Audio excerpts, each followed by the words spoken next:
አንዲት ነፍስ ከሞተች ወይም ደግሞ ከስጋዋ ከተለየች በኋላ ለፍርድ አደባባይ ቀርባ የመጀመሪያው የምትጠየቀው ጥያቄ ምን እንደሆነ ያውቃሉ? የጌታችንን 13ቱን ሕማማተ መስቀል ያውቋቸዋል? የእናታችን የቅድስተ ቅዱሳን የቅድስት ድንግል ማርያምን 5ቱን ሐዘናትስ? መጨረሻ ላይ መድኃኔዓለም ኢየሱስ ክርስቶስ ነፍሱን ከስጋው ሊለይ ሲልስ የተናገራቸው ወይም ደግሞ ያስተማራቸው 5ቱ ቃላትስ ምን እንደሆነ ያውቃሉ? አዎ፣ አንዲት ነፍስ መጀመሪያ ኃጢአተኝነቷ የሚረጋገጠው 5ቱን አዕማደ ምስጢራትና 13ቱን የጌታችንን ሕማማት ካላወቀች ነው። ለመሆኑ 13ቱ ሕማማተ መስቀል የተባሉት የትኞቹ ናቸው?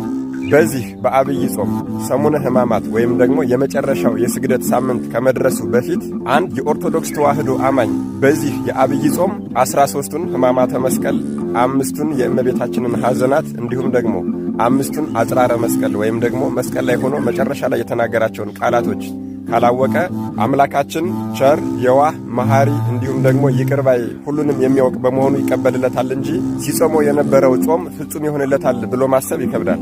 አዎ የጌታችን የሕማማቱ ነገር የሰው ልጅ ዳግም በቀራንዮ የተፈጠረበት ክስተት ነው። መከራው ከመከራ የዳንበት፣ ሞቱም ሕይወትን ያገኘንበት ነው። 13ቱ ሕማማተ መስቀል፣ አንደኛ ተአስሮ ድኅሪት በብረት ሐብል መጋፋውና መጋፋው እስኪገጥም ድረስ አሰሩት። ሁለተኛ ተስህቦ በሐብል በሰንሰለት አስረው ጎተቱት። ሦስተኛ ወዲህ ውስተ ምድር መሬት ላይ ገፍትረው ጣሉት። አራተኛ ተከይዶ በእግር አይሁዳውያን በእግራቸው ረገጡት። 5ኛ ተገፍኦ ማእከለ ዓምድ ወይም ደግሞ ከግንድ ጋር አጋጩት። አይሁዳውያን መስቀል አሸክመው ወደፊትና ወደ ኋላ እየገፉ ከግንድ ጋር 65 ጊዜ አጋጭተውታል። 6ኛ ተጸፍኦ መልታየት በጥፊ መትተውታል። አይሁዳውያን በጥፊ ሲመቱት እጃቸውን ቢያማቸው ይሄማ የጋራ ዱላ ሆነ አይደለ ብለው 120 ጊዜ ድንጋይ ጨብጠው በድንጋይ ጥፊ 120 ጊዜ መትተውታል። 7ኛ ተቀስፎ ዘባን በሽመል ደበደቡት። ጌታችንን 305 ጊዜ በሽመል ደብድበውታል። አምላክነቱ ቻለው እንጂ አንዱ ዱላ አንድ ሰው ይገል ነበር። 8ኛ ተኰርዖተ ርእስ ራሱን ደበደቡት።